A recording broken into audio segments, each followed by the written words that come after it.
Hello बच्चों, the question says two masses 0.1 kg and 0.05 kg are placed on x-axis at distances of 10 centimeter and 16 centimeter from the origin respectively. Find the distance of center of mass of the system from the origin.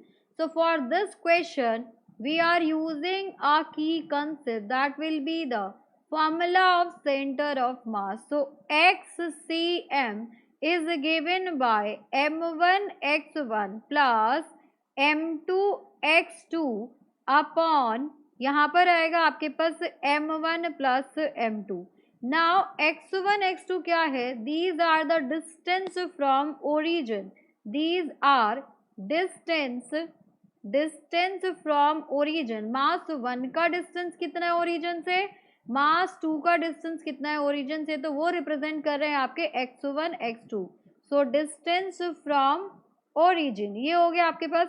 Now यहाँ पर हमें values given है. So values are m1 आपको given है 0.1 kg, m2 आपको given है यहाँ पर 0.05 kg.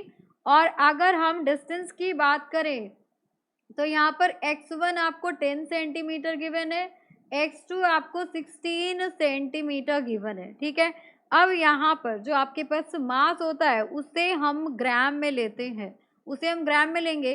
तो m1 की बात करें तो ये ग्राम में कितना हो जाएगा आपके पास 100 ग्राम हो जाएगा. अगर m2 की बात करें तो ये ग्राम में कितना हो जाएगा, दिस विल बी 50 ग्राम. अब यहाँ पर XCM फाइंड आउट करते हैं तो यहाँ पर हो जाएगा आपके पास XCM will be equals to M1 is 100 into x1 की वैल्यू हो गई आपके पास 10 plus M2 is 50 into x2 हो गया आपके पास 16 divided by M1 plus M2 that will be 150. तो यहाँ से आ गया आपके पास 1800 डिवाइडेड बाय 150. अब अगर इसे हम सॉल्व करेंगे ये आपके पास 150 है, तो यहाँ पर आ गया आपके पास 150.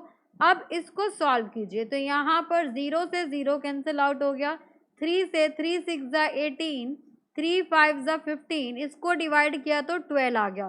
सो 12 सेंटीमीटर. हमसे ये बोला गया था find distance of centre of mass of the system.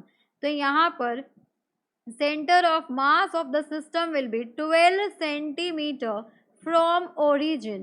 So for this question 12 centimeter is the correct answer. Hope you understood it very well. Thank you so much. Best of luck.